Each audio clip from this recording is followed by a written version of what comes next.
Selamat siang. Halo. Assalamualaikum warahmatullahi wabarakatuh.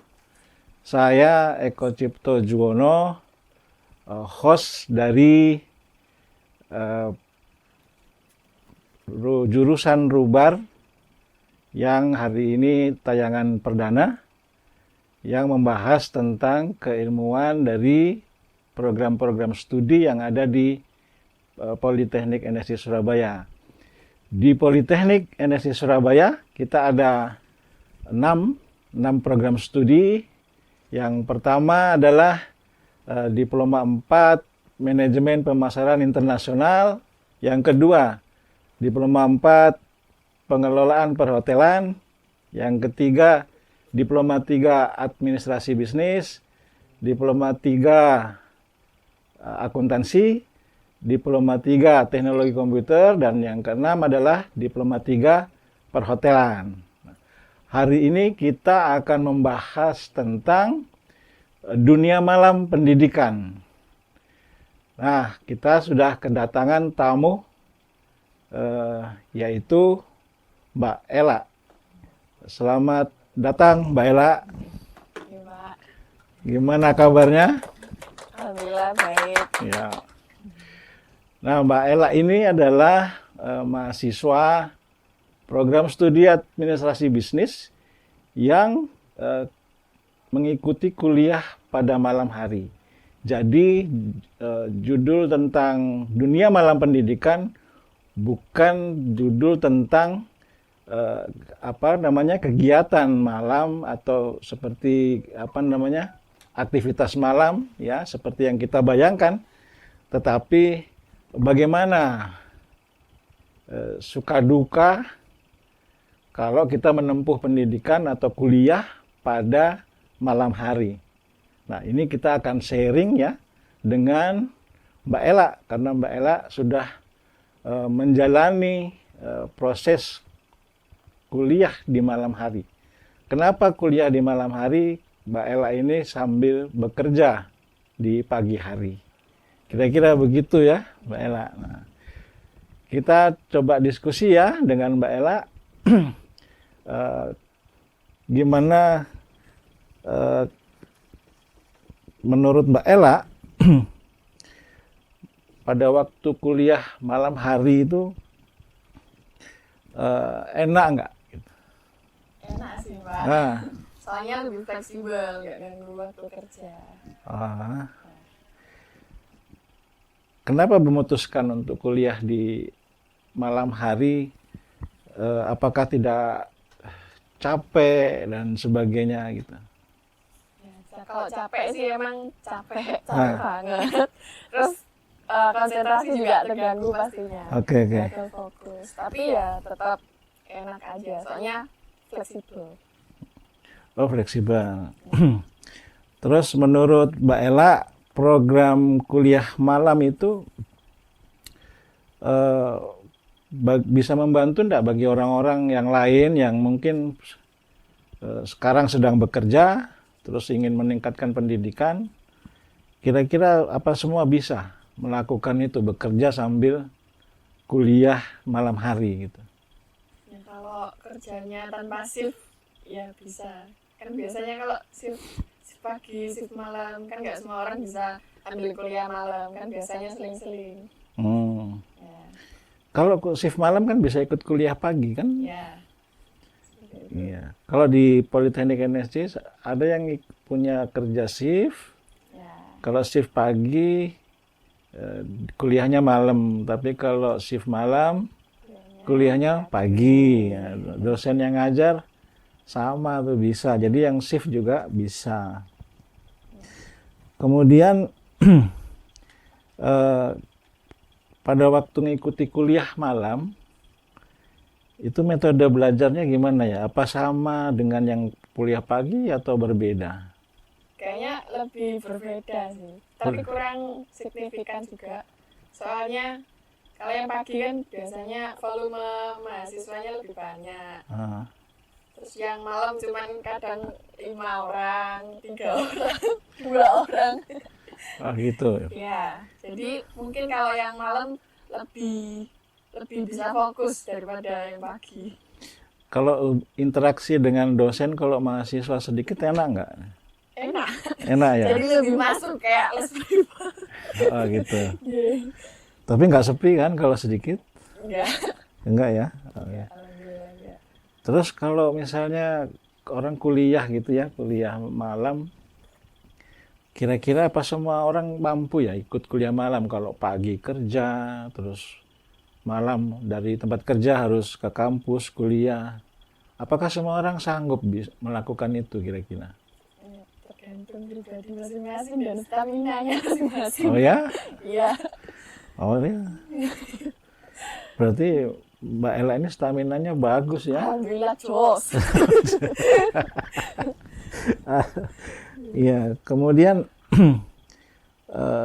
banyak nggak teman-teman Mbak Ella yang sambil kerja juga ikut kuliah malam gitu? Banyak. Banyak ya? Ya, 5 orang termasuk saya. Ya, maksudnya di lingkungan sekitar rumah atau di dekat teman-teman kantor atau apa? Ada nggak yang? Ada. Cuma satu sih. Ah, ya saya kira kalau keinginan untuk melanjutkan pendidikan itu tinggi, saya kira semua punya kesempatan untuk kuliah setelah kerja ya, setelah kerja.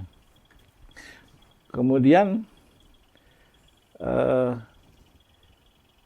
kalau misalnya nanti kuliah, terus sekarang udah kerja, setelah selesai kerja nanti ada hubungannya nggak ilmu yang dipelajari dengan pekerjaan? Ada, Pak. Ada? Ya, ada. Misalnya? Soalnya saya kan bagian administrasi juga. Jadi ada beberapa matkul yang benar-benar ngeklop sama pekerjaan saya. Oh. Ya. Gitu. Misalnya apa kalau di pekerjaan sekarang, mata kuliah apa yang cocok? Di semester 3 gitu, Pak. Boleh, semester 3 ini apa? Saya yang lalu udah lupa. Semester 3 apa? Ya, yang pasti perbankan. Oke. Terus perpajakan. Iya. Ya, sama akuntansi. Manajemen keuangan juga. Manajemen keuangan juga. Oh, jadi semua itu bermanfaat ya di tempat kerja. Ya. Nanti pengaruh nggak kalau setelah lulus bisa jadi pekerjaannya atau jabatannya naik atau mungkin dapat pekerjaan yang tanggung jawab yang lebih tinggi gitu? Sangat pengaruh sih, Pak. Sangat pengaruh ya. Upgrade skill. Upgrade skill, oke. Kalau skillnya bagus berarti kan lebih dihargai di tempat kerja ya. Gitu. Kemudian menurut Mbak Ella nih gitu ya, kalau semua kampus menyelenggarakan kuliah malam seperti NSC, kira-kira banyak nggak orang yang akan ikut kuliah malam? Gitu? Tentunya makin banyak, soalnya makin dikenal. Kan kalau Politeknik NSC ini kan kayak jarang ada yang tahu Pak yang ada kuliah malam di Politeknik NSC ini. Dan yang kayak kuliah-kuliah besar lain kan belum tentu ada kuliah malamnya. Belum tentu ada ketiga juga. Oke. Terus sekarang kan zamannya teknologi ya, sering nggak kuliah daring online gitu?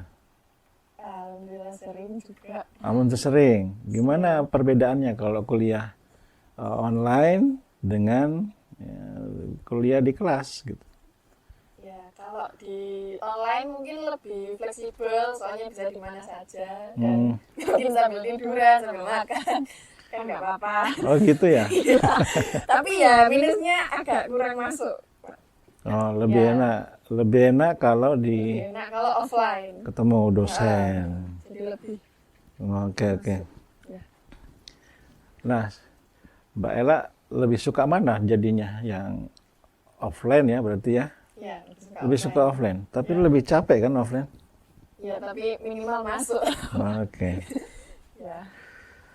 Berarti kalau sudah semester 3 ini, kira-kira ada merasa keterampilannya sudah meningkat belum? Alhamdulillah ada sih, Pak. Ada. Ya.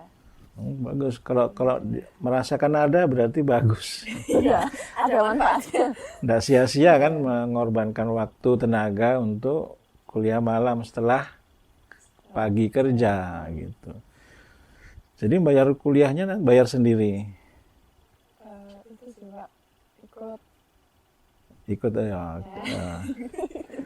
Ya, rahasia perusahaan ya. Oke, kemudian apa yang dihadapi biasanya, apa kendala-kendala ya kalau kita kuliah malam itu biasanya apa aja ya yang kurang enak, atau mungkin pulangnya terlalu malam atau apa? Kendala tentu beda yang dengan yang kuliah pagi gitu. Apa kendalanya yang sering dialami lah? Kendalanya kehalang buat masuk kelas sih Pak, kalau pas lembur gitu, terus ada Ya. acara. Terus kalau Apalagi? ya capek juga, terus pulang malam banget biasanya, sampai setengah 11 gitu. Oh, sampai jam, kadang-kadang setengah 11. Ya, Tapi rata-rata kan sampai jam 10 ya. sehat. Pulang malam gitu ada kendala nggak? Maksudnya dari sisi keamanan, jalanan sepi atau apa gitu? Takut nggak? Enggak sih Pak. Enggak ya? Ya. Udah terbiasa mandiri. Oh, good. Bagus. Alhamdulillah. Ada nggak apa namanya, pesan-pesan misalnya untuk teman-teman yang sudah kerja tapi belum kuliah gitu, padahal bisa kuliah malam gitu. Ada nggak saran dari Mbak Ella gitu, kalau ada yang pengen kuliah malam gimana gitu? Apa harus yang dipersiapkan itu apa? Kira-kira harus dipersiapkan kira-kira ya mental yang kuat. Mental yang kuat, Ya, terus bisa bagi waktu. Nah, Terus ya sama jaga kesehatan sih Pak, yang penting. jaga kesehatan ya. Ya, itu yang penting ya. Kalau Agar tidak tergeletak di kelas. Bisa nyampe kampus tapi nggak bisa ngikutin ajaran. Oke. Selama kuliah, kan sudah semester 3 ya. Ada pernah sakit nggak atau gimana? Sakit mental. Sakit mental? Iya. Karena Bisa. tekanan dari kerjaan juga sih Pak. Udah tertekan banget, tapi harus terpaksa memaksakan diri buat pergi ke kampus gitu. Oh ya. Itu kan mentalnya benar-benar dipres. Ya, bisa dibayangkan lah Ya. kalau di kantor atau di perusahaan kita kerja, tentu ada tekanan-tekanan, tanggung jawab dari perusahaan gitu kan. Ya. Tapi begitu di kampus ketemu dosen, harus diskusi, harus mengerjakan tugas ya. Itu kan membagi waktunya tidak mudah ya. Nah, terus kalau hari libur hari apa kalau kerja? Sabtu Minggu Pak. Kuliah libur juga Sabtu Minggu. Libur. Nah, Sabtu Minggu ngapain kalau gitu? Full tidur. Iya. Ngerjain tugas kapan kalau gitu? Saat jam kerja. Saat jam kerja. Ya kadang juga kalau tugas itu sampai terlantar gitu. Oh, ya? Soalnya fokus istirahat di hari libur. Oh, gitu. Ya, jadi apa namanya? Ya semoga bisa sehat terus ya selama kuliah. Selama kuliah. Ya, alhamdulillah. Terus kalau dosen-dosen gimana? Dosen-dosen di kampus baik-baik nggak? Gitu? Alhamdulillah baik-baik. Baik ya. Ya. Ada yang favorit nggak? Favorit ada Pak? Ada. Ada. Siapa tuh? Kak Eko. Aduh, ini karena ada saya jadi. Kak. Beneran Pak ini Pak. Beneran, Jinja. Anak-anak bilang Jinja. Gitu. Ya, oke lah. Mudah-mudahan ya lancar juga kuliahnya. Amin. lancar juga pekerjaannya, ya. Kemudian kalau sesuai pengalaman, kira-kira manajemen waktu itu penting nggak ya kalau kita kerja tapi sambil kuliah gitu? Memanage waktu. Kalau memanage waktu itu kadang-kadang kita harus tahu ya, apa kegiatan yang kita kategorikan dua misalnya. Ada yang penting, ada yang mendesak gitu. Kita kerjakan dulu yang mendesak dulu atau yang penting dulu, ya, atau yang penting dulu atau yang mendesak dulu. Nah, ini kan yang penting dan mendesak ini ada dua. Yang di pekerjaan sama yang di kampus kuliah gitu. Kira-kira sering nggak mengalami atau mengalami situasi lah, wah ini yang mendesak ini yang harus saya kerjain, kerjaan kantor dulu atau tugas di kampus dulu gitu. Sering gitu nggak? Sering. Sering ya? Nah, tapi semua bisa selesai kan? Ya, alhamdulillah. Nah, berarti Mbak Ella udah bisa. Itu yang namanya memanage waktu, ya, manajemen waktu. Kalau bahasa kerennya itu time management. Jadi memilih antara yang mana yang penting dan mendesak yang harus kita kerjakan terlebih dahulu. Mungkin ini pesan ya bagi teman-teman yang kuliah malam sambil kerja. Nah, gitu ya. Bagus nih poinnya. Ini bisa memberi inspirasi ya bagi yang lain. Nah, semoga yang lain juga menjadi termotivasi untuk melanjutkan kuliah. Kuliah. Ya, saya kira itu ya diskusi kita hari ini. Saya terima kasih nih Mbak Ella udah kasih masukan, kemudian bisa bermanfaat atau memberi motivasi bagi teman-teman yang lain yang sudah kuliah malam maupun yang pengen kuliah malam. Jadi pendidikan itu ternyata juga bisa dilakukan di malam hari. Ya, kalau dulu kan orang kuliah itu harus pagi, ternyata sekarang udah banyak kampus yang menyelenggarakan kuliah malam. Jadi semua bisa gitu ya. Nah, kira-kira begitu. Terima kasih Mbak Ella. Jadi nantikan nanti episode berikutnya ya. Open your ear, open your eyes. Ya. Jangan lupa subscribe dan like ya. Serta komen. Terima kasih, selamat siang. Assalamualaikum warahmatullahi wabarakatuh.